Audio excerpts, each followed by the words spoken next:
Permítaseme ofrecer un ejemplo. Ese era el gran problema de Lutero. Lutero intentaba convertirse a sí mismo en cristiano y era infeliz, como cualquiera que intente convertirse a sí mismo en cristiano, porque es imposible. Y entonces comprendió esa bendita verdad de que las riquezas de Dios en Cristo eran un don gratuito y que lo único que tenía que hacer era recibirlas por fe. Y en un momento todo se arregló y comenzó a regocijarse. Ese es también el caso de todos los demás santos que ha conocido la Iglesia. Una tercera razón que explica por qué muchos carecen de este gozo de la salvación es que se pasan demasiado tiempo mirándose a sí mismo en lugar de mirar al Señor. Se imponen un patrón de perfección. Recuerdo el triste caso de un hombre muy piadoso al que conocí que tenía dos excelentes hijas. Ya habían llegado a la madurez cuando las conocí. En un sentido, vivían para las cosas de Dios y, sin embargo, ninguna de ellas había llegado a convertirse en miembro de alguna iglesia cristiana o había participado siquiera de la Santa Cena en la mesa del Señor. En lo que a su vida y conducta concierne, no se podría imaginar a alguien mejor que ellas y, sin embargo, nunca habían sido miembros de la iglesia y jamás habían participado del pan y del vino. ¿Por qué? Decían no sentirse lo suficientemente buenas. ¿Cuál era su problema?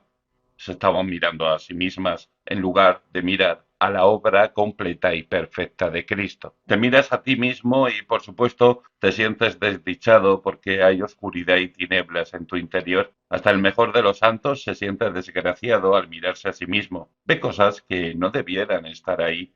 Y si tú y yo nos pasamos el tiempo mirándonos a nosotros mismos, seremos desgraciados y perderemos el gozo. Examinarse uno mismo es bueno, pero la introspección es dañina. Podemos examinarnos a la luz de la Escritura y si lo hacemos, eso nos llevará a Cristo.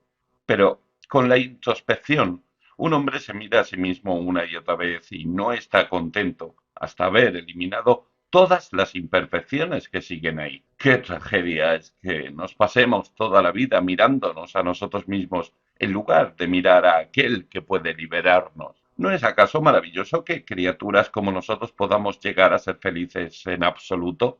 ¿No hay algo casi temerario en esta oración de David? Vuélveme el gozo de tu salvación, dice el adúltero, el asesino, el mentiroso, el responsable de tantos problemas. Vuélveme el gozo de tu salvación.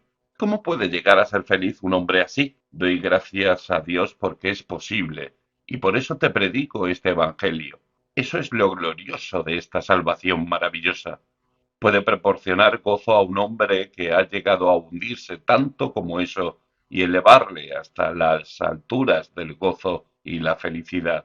Y lo hace de este modo. Puede hacer que el peor de los pecadores se goce y sea feliz porque le da la certeza de haber sido perdonado. Solo Dios puede perdonar y gracias a Dios que lo hace. Y Dios no solo perdona, sino que puede hacerme saber que me ha perdonado. Al saberlo, perdemos ese angustioso sentimiento de culpa y frustración. Nadie salvo Dios puede hacerlo, aunque me haya hundido, pues hasta la degradación y el pecado más profundos puede hacer que me goce en su gran salvación. Luego, por supuesto, lo hace dándome una nueva naturaleza y la sensación de un nuevo comienzo y un nuevo principio. Ningún hombre puede sentirse verdaderamente gozoso y feliz si siente que tiene que pasarse el resto de su vida exactamente de la misma forma que antes, porque razona diciendo lo siguiente, me arrepiento de haber hecho eso, y sin embargo, sigo haciéndolo. Miserable de mí, qué existencia más desdichada arrastro. Pero aquí tenemos el ofrecimiento de una nueva naturaleza, un nuevo comienzo, un nuevo principio. Ese es el Evangelio de Jesucristo. Nos ofrece crearnos de nuevo, convertirnos en hombres nuevos que albergan la naturaleza divina en su interior y nos da un nuevo comienzo en la vida. No solo eso, sino que a su vez hace que un hombre sienta que la liberación es realmente factible. Te necesito a cada momento, dice el cristiano. Quédate junto a mí. ¿Por qué? Las tentaciones pierden su poder cuando estás cerca. Empiezo a sentir que está conmigo y que Él es más fuerte que el diablo. Ha vencido al diablo y puede capacitarme para que yo también venza. Otra forma en que me capacita para gozarme y regocijarme es haciendo que pueda olvidar mi propio yo desdichado y mezquino. Esa es una de las cosas más maravillosas de todas. Verás, aquí tenemos a un hombre como David que ha hecho estas cosas. Ahora bien, si un hombre así empieza a mirarse a sí mismo, caerá en los abismos de la desesperación. Pero cuando Dios nos hace mirar a Cristo, hace que miremos su amor, compasión y misericordia. Al hacerlo nos libramos de nuestro yo, nos olvidamos de nosotros mismos. Es la única forma que he descubierto de olvidarse de uno mismo. La forma de ser feliz, según el Evangelio, es mirar al Señor Jesucristo. Vemos que el Hijo de Dios descendió a este mundo para morir por nuestros pecados. Le vemos ahí, por fe, en la gloria, mirándonos a la espera de derramar sobre nosotros su gran luz, poder y fuerza. Y al pensar en su amor y compasión, nos olvidamos de nosotros mismos y del pecado y comenzamos a regocijarnos y a adorarle. Así es como se hace. ¿Conoces el gozo de la salvación de Dios? ¿Sabes lo que es regocijarse en el Señor? ¿Gozarse en Cristo? La segunda característica del cristiano es siempre la siguiente: una profunda desconfianza en el yo y una conciencia del poder de Dios. Escuchemos a David, ya la ha dicho: un corazón puro crea en mí, Elohim, y un espíritu firme renueva en mi interior. Como se puede ver, de lo que era consciente era de su propia falta de firmeza. Es normal que David se sintiera así. Era un hombre que había experimentado la bendición de Dios y había conocido el gozo del Señor y, sin embargo, había caído en aquellos terribles pecados. Clama, pues, para ser renovado y pidiendo ese espíritu fiel dentro de él. Me atrevo a afirmar que todo cristiano sabe lo que es esto. El cristiano no es solo un hombre que confía en sí mismo. Solo el cristiano conoce su propia debilidad. Hace falta ser cristiano para ver la oscuridad del corazón propio y la fragilidad de la naturaleza propia. Lamento decir que existe un tipo de cristiano que se cree capaz de todo. Ha experimentado la conversión y ahora puede enfrentarse al infierno, al diablo y todo lo demás. Pobre hombre, no tardará en perder la confianza en sí mismo. El que piensa estar firme, dice Pablo a esas personas, mire que no caiga. Primera de Corintios 10:12. No, el cristiano es alguien conocedor de su propia debilidad y que la teme. Ora pues para recibir un espíritu recto. Quiere ser un hombre íntegro. ¿Qué más? Esto es lo siguiente: vuélveme el gozo de tu salvación y espíritu noble me sustente. Restitúyeme el gozo de tu salvación y sosténme con un espíritu de poder. Sosténme, no puedo sostenerme a mí mismo, dice, sosténme, soy frágil y débil y el mundo es oscuro y pecaminoso. Me rodea la tentación y las insinuaciones del pecado. Temo caer, sosténme. Así es el cristiano, un hombre que comprende que caerá con toda seguridad, a menos que Dios le sustente.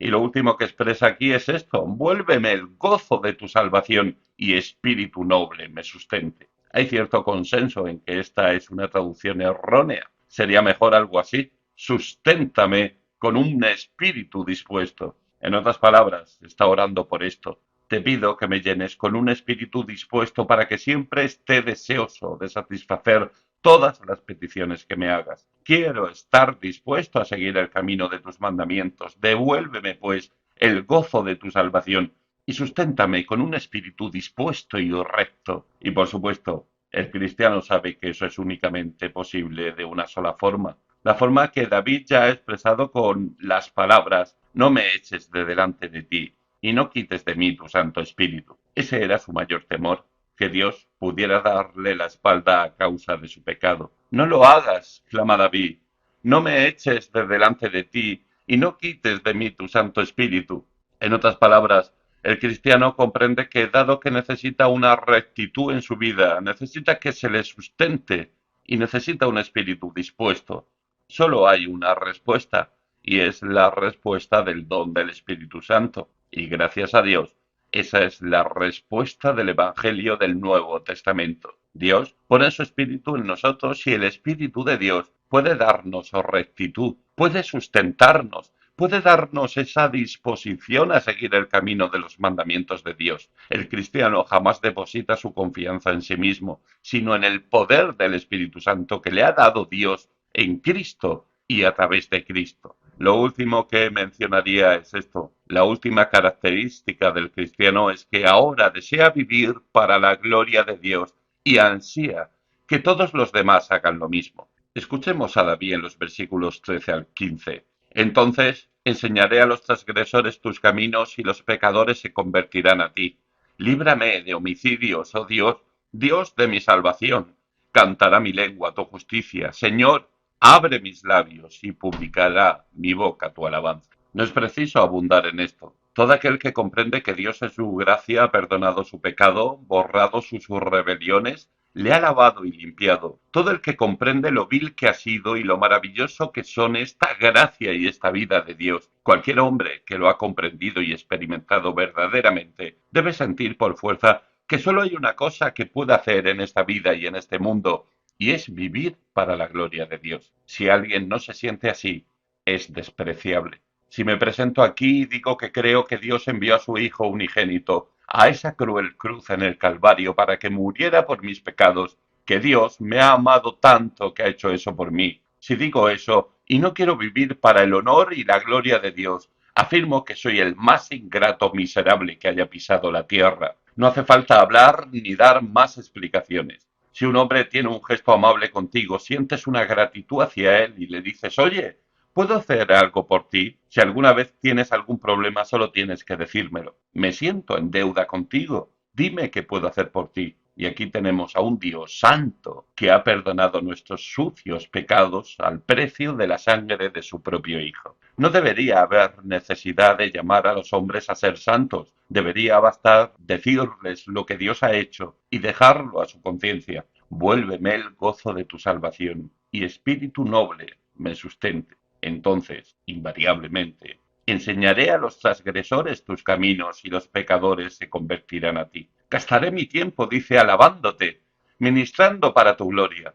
Persuadiré a otros para que vengan a ti, los miraré con otros ojos, los veré como me he visto a mí mismo, sin lo más grande y maravilloso de esta vida, y les diré, venid a Dios, afrontad vuestro pecado, creed en él, y obtendréis ese maravilloso gozo y el sustento, la fuerza y todo lo que necesitéis. Entonces, y es este entonces el que afirmo que es inevitable en todo cristiano verdadero. El cristiano, en otras palabras, es alguien que comprende la verdad acerca de sí mismo y que ha recibido tanto de Dios que quiere que todo el mundo disfrute de lo mismo. Es como un hombre que ha estado sufriendo de alguna dolorosa enfermedad durante años y que ha probado todos los médicos de su país y de otros países y no ha encontrado un remedio y que finalmente se tropieza con uno y haya alivio y descanso. ¿Qué es lo que desea ese hombre? Quiere que todos los otros afectados por esa enfermedad sepan del remedio. Siente que se lo debe. Ve un caso similar y dice, ¿has probado esto?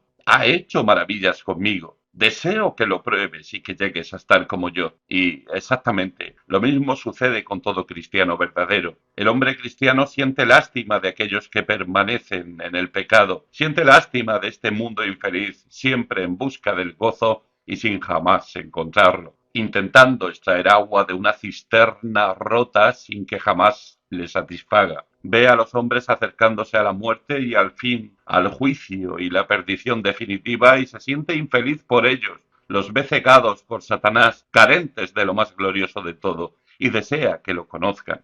Al tenerlo él, pues, desea que todos los demás puedan tenerlo también. De este modo, hemos considerado juntos algunas de las características del cristiano.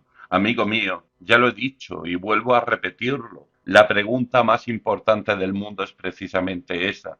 ¿Eres cristiano? ¿Conoces algo de este gozo? ¿Conoces algo de esta confianza suprema en el poder del Espíritu Santo? ¿Sientes que tienes algo que desearías que los demás tuvieran? Esas son algunas de las sencillas pruebas. Si lo tienes, que Dios te siga bendiciendo. Si no lo tienes, si sientes que estas sencillas pruebas te han condenado y crees que no eres cristiano en absoluto, entonces esto es lo que te digo. Ve y confiésalo a Dios. No pierdas un momento. Dile que te has engañado a ti mismo, que comprendes que no eres cristiano. Dile que quieres ser cristiano.